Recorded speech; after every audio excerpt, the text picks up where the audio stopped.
Agresi Amerika bersama Israel ke Iran akan jadi penyesalan paling pahit sepanjang sejarah kedua negara itu. Alasannya, perang yang hanya diproyeksikan singkat, maksimal 4 hari saja, justru berlanjut hingga 40 hari. Meski Iran ditekan dari segala arah, namun dalam banyak analisis, justru Iranlah yang disebut sebagai pemenang dan Amerika sebagai pecundang. Bagaimana itu bisa terjadi? Mari kita bongkar faktanya. Untuk memahami siapa menang, kita harus mulai dari tujuan awal perang bagi Amerika dan Israel. Tujuannya jelas, yaitu mengganti rezim. Namun hingga fase ini, struktur kekuasaan Iran tetap berdiri. Institusi negara masih berjalan. Kontrol domestik tetap terjaga. Bahkan ketika pemimpin tertinggi tereliminasi, itu tidak cukup untuk meruntuhkan sistem secara keseluruhan dan rezim tetap solid. Artinya, tujuan utama agresi gagal total. Dan dalam perang, gagal mencapai tujuan utama berarti kemenangan bagi pihak yang bertahan. Kekuatan Iran meluluh lantakkan Amerika tidak hanya secara militer. Ada satu titik yang jauh lebih menentukan, yaitu Selat Hormuz. Selat sempit ini adalah jalur vital energi dunia. Ketika lalu lintas di sana terganggu, dampaknya langsung terasa secara global.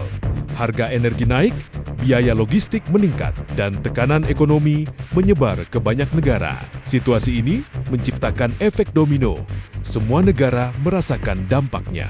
Dalam konteks ini, Iran tidak perlu menang perang secara militer. Cukup menciptakan tekanan ekonomi global dan posisi tawarnya langsung naik. Kemudian, strategi Iran terlihat berbeda dari pendekatan konvensional.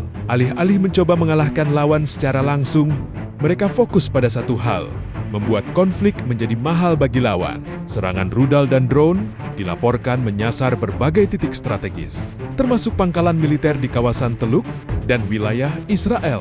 Sistem pertahanan udara seperti Iron Dome dan Patriot tetap berfungsi.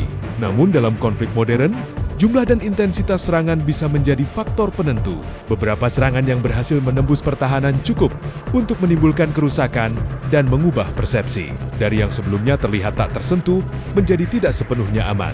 Dan dalam konflik modern, persepsi seringkali sama pentingnya dengan kenyataan. Puncak dari semua ini terjadi di meja diplomasi. Perundingan yang berlangsung di Islamabad menjadi titik penting. Karena ketika dua pihak yang berkonflik duduk bersama, itu menunjukkan bahwa salah satu pihak telah lelah secara militer. Sehingga meja perundingan menjadi satu-satunya cara untuk segera keluar dari medan perang. Dan Amerikalah pihak yang menginisiasi perundingan ini. Berulang kali Donald Trump menawarkan gencatan senjata. Artinya, militer Amerika sudah lelah dan Iran masih dalam posisi siap melanjutkan perang. Kesimpulan dari semua ini, Amerika dan Israel telah melakukan kesalahan kalkulasi yang sangat fatal ketika memulai perang. Amerika dan Zionis kalah telak, dan Iran menang mutlak.